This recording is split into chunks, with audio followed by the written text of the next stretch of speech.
Angela and Mr. Ray. Angela is applying to join the library. Listen to the conversation and complete the form below. First, you have some time to look at questions 1 to 5.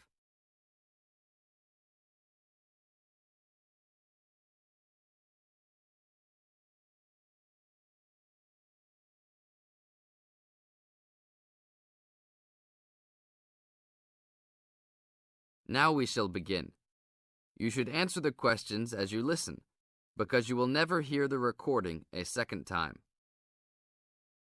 Hello, how can I join the library? Well, you need to make an application. Would you like to do it now? Yes, if I can. One moment and I'll get the form. Now, I just need to ask you a few questions before you sign at the bottom. Okay. Your full name, please. Angela Mary Price. Price? Yes, that's right. Okay. And your address? Apartment 3, 86 Bridge Street, Pimlico. Bridge Street. That's just near here, isn't it? Yes, not very far. Good. So the postcode must be 2065, right? Yes, that's right. Now, your telephone number. I need both home and work if you have them. My home number is 8763-5142, and work is 8456-1307. Do you need anything else, like ID or something? Yes, your driver's license will do, if you have one. Right. It's easy to remember.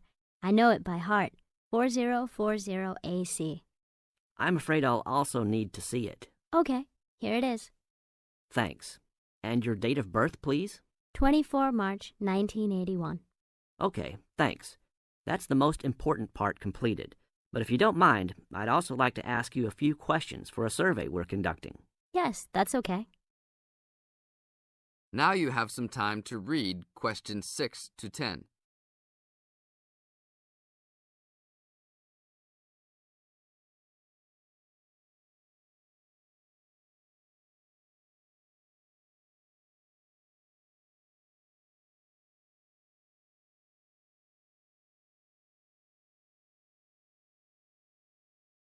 As the conversation continues, answer questions 6 to 10. What kind of books do you like to read? Here's a list to look at. Oh, it varies from time to time, but I always like to relax and learn about other countries I might visit one day. I don't like anything too heavy or serious, unless it's about animals or the environment. I'm not really into sport very much. Anything else? Well, I do like entertaining at home. You know, dinner parties. So I suppose you'll have something for me in that line. The pictures in those books always make me hungry, although they never seem to turn out exactly as they look in the books. Fine. I think that's all I need now, except I need you to sign here on the application form. Oh, and I almost forgot. The membership fee is $20, which is refundable if you no longer stay a member. There you are. Do I sign at the bottom here? Yes, that's right. You can borrow books now if you wish, although your membership card won't be ready until next week. So if you want to borrow today, you can pick up your card when you return your first books. That's if you want to take some now. I think I will, but I'll have a look around first. Okay, take your time. That is the end of part 1. You now have half a minute to check your answers.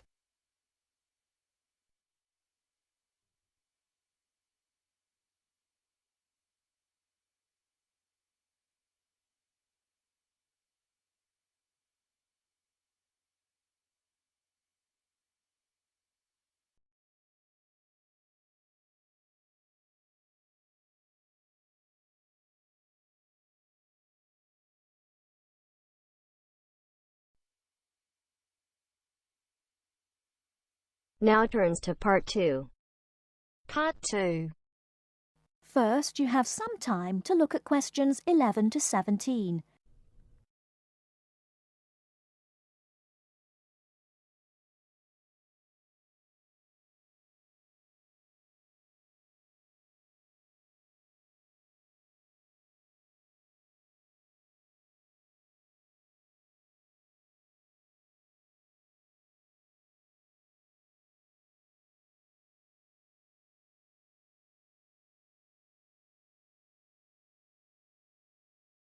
Now, listen carefully and answer questions 11 to 17.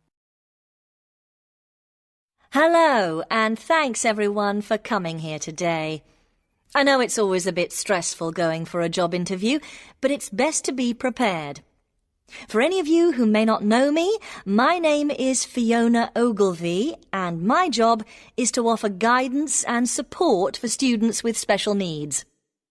Now, you wouldn't be here today if you weren't interested in finding a job in the holidays.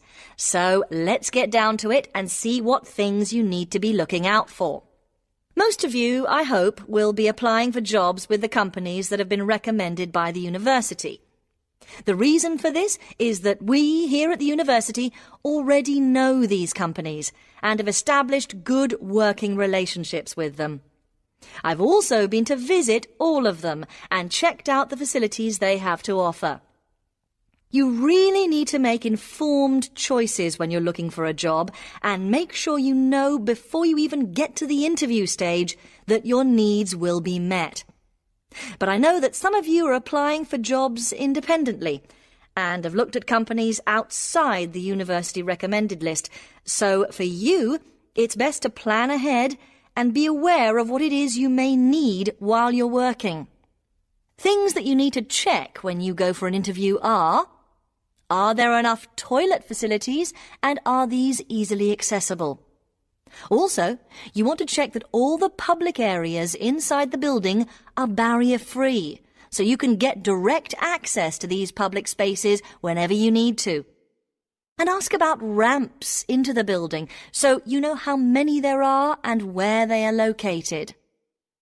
These kinds of things are so much more difficult to sort out when you've started work, as they take time.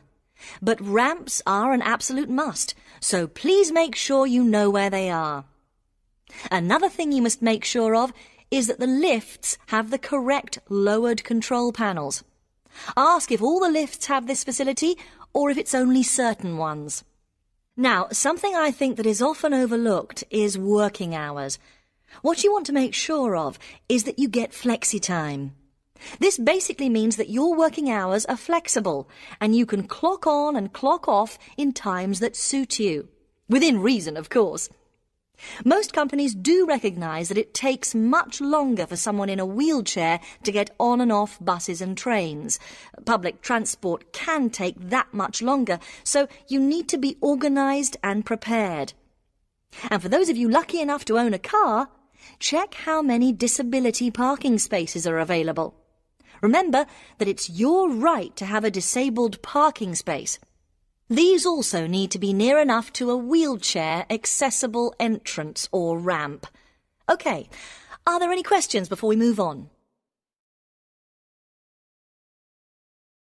Before you hear the rest of the talk, you have some time to look at questions 18 to 20.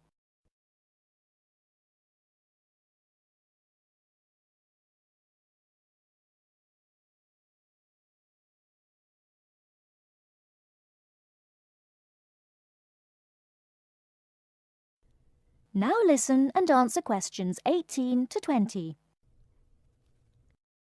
Right, let's move on then. Now I want to talk you through the series of visits to companies which we've got planned for next week. On Monday morning, we will be visiting the Lowland Hotel. They have various summer jobs available, working as a receptionist or conference organiser in their busy conference centre, organising and setting up conferences. You need to be prepared for working in an office environment and spending quite a bit of time talking on the telephone. The bus leaves for the hotel at 9 a.m, so make sure you leave yourself plenty of time to get there. When you arrive at the hotel, please gather in the reception area and wait for someone to take you to your first session, which will be a talk. The talk at the hotel will begin at 10 a.m, and then there will be a short tour of the hotel. There will be a light lunch provided, which is usually salads and sandwiches. The next place we'll be visiting will be on Tuesday afternoon. We'll be going to visit a little local company that makes handmade paper and cards. For those of you studying art, this may be just what you're looking for. We'll be taken on a tour of the company which lasts 3 hours. The tour will start at 3:30 p.m. and after that you'll have a chance to meet some of the staff. Tea and coffee will also be provided.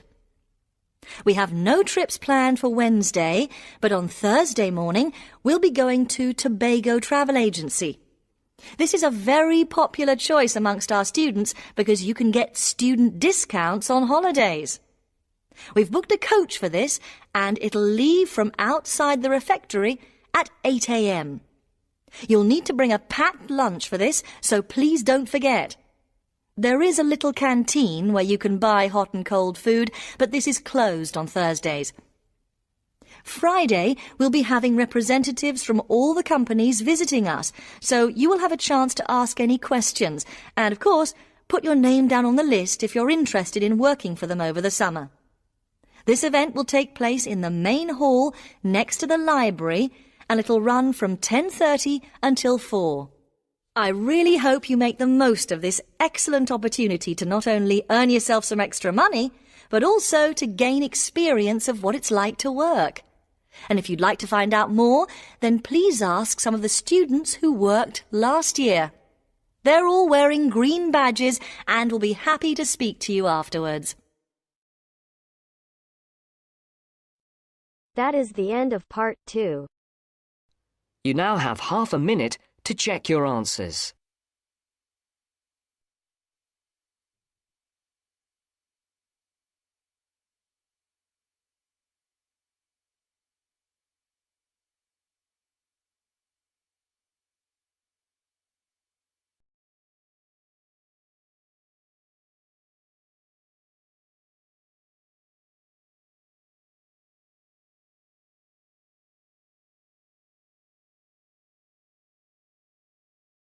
Now turns to part 3. Part 3. You'll hear 2 university students discussing a social science lecture they attended. First, you have some time to look at questions 21 to 24.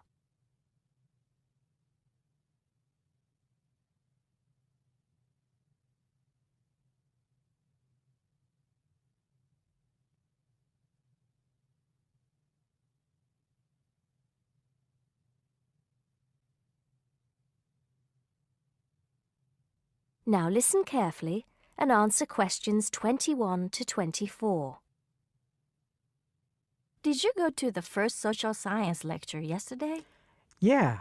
Didn't you see me there? No. I was trying so hard to understand the lecturer. What didn't you understand? A lot of it, really. For example, he said we needed to study history as part of the course, but I didn't get why. You probably missed it. He said early on that we need to learn from our past mistakes. Right. But he also said we need to put ourselves in the place of our ancestors. Why is that? I think the point is that it's not enough to know how they lived and what they did. We need to know what they thought. I see. And I've written transferable skills in my notes next, but I have no idea what that means. If you study social science, you learn skills that you can use in a job. Oh, right. Is that all? Okay, but why is that? The point he made was that in studying social science, you use a flexible and adaptable approach to learning. Before you hear the rest of the conversation, you have some time to look at questions 25 to 30.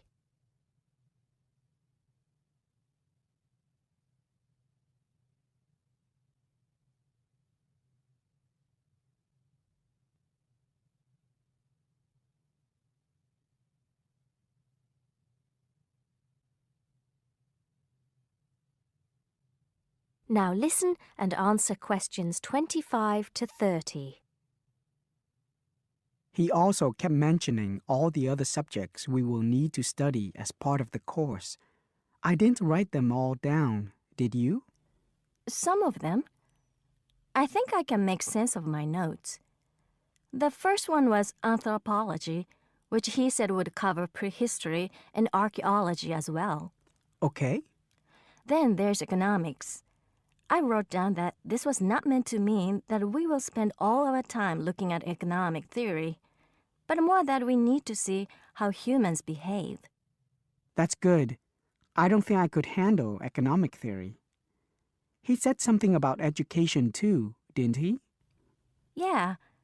He said we'll be looking at how cultural information is handed down from one generation to the next through teaching children. He said we'd be focusing on geography too, but I can't really remember which aspects. Can you? I noted it down, I think. Here we are, yes, particularly in relation to urban planning. It's law that I got confused about. I didn't understand why he linked that to economics. I think he meant that laws affect the way wealth is distributed. That makes sense. Now, what are the science wars? Okay, I did get that.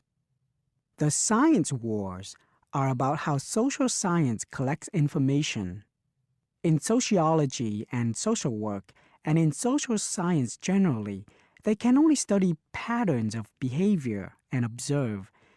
If you compare that to the way scientists work in physics or chemistry, it's very different because they use specific experiments that can be tested and which give concrete answers. Social studies is often accused of being unscientific. That's all. Okay. But it still looks like a good course, doesn't it? You don't have any regrets, do you? None at all. I'm looking forward to it. That is the end of part 3. You now have half a minute to check your answers.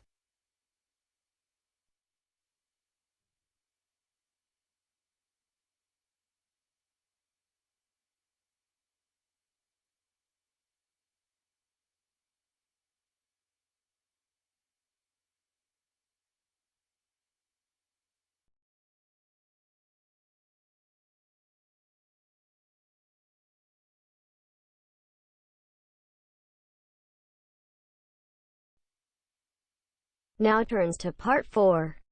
Part 4. Now listen to the second part of the lecture. As you listen, complete the notes below. First, you have some time to look at questions 31 to 40.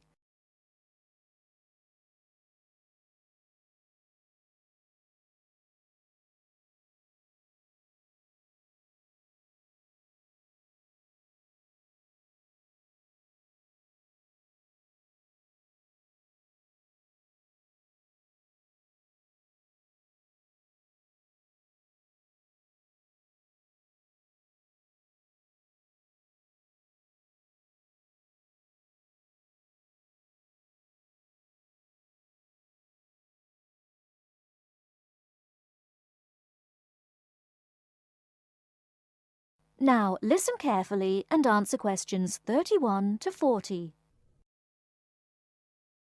Now let's turn to shopping, which may interest you more. In general, shops open at 9 o'clock in the morning and close at 5:30 in the afternoon. In country towns and quieter suburbs, smaller shops close for an hour at lunchtime, and once a week there tends to be an early closing day when most shops shut during the afternoon. Many cities have a late night once a week when shops stay open until approximately 8 o'clock in the evening. You should ensure that anything you bring into the country, such as travelling irons, heated rollers, hairdryers and electric shavers, can be used on the standard British voltage, which is 240 volts, 58Z. Many hotels will, on request, be able to supply adapters for electric shavers. When you travel, you may want to send postcards home. Stamps can be bought at post offices throughout Britain. They are open from 9 o'clock to 5:30 Monday to Friday, and until 12:30 on Saturday. Stamps can also be bought at postal centre stamp dispensers, at large stores and major tourist attractions.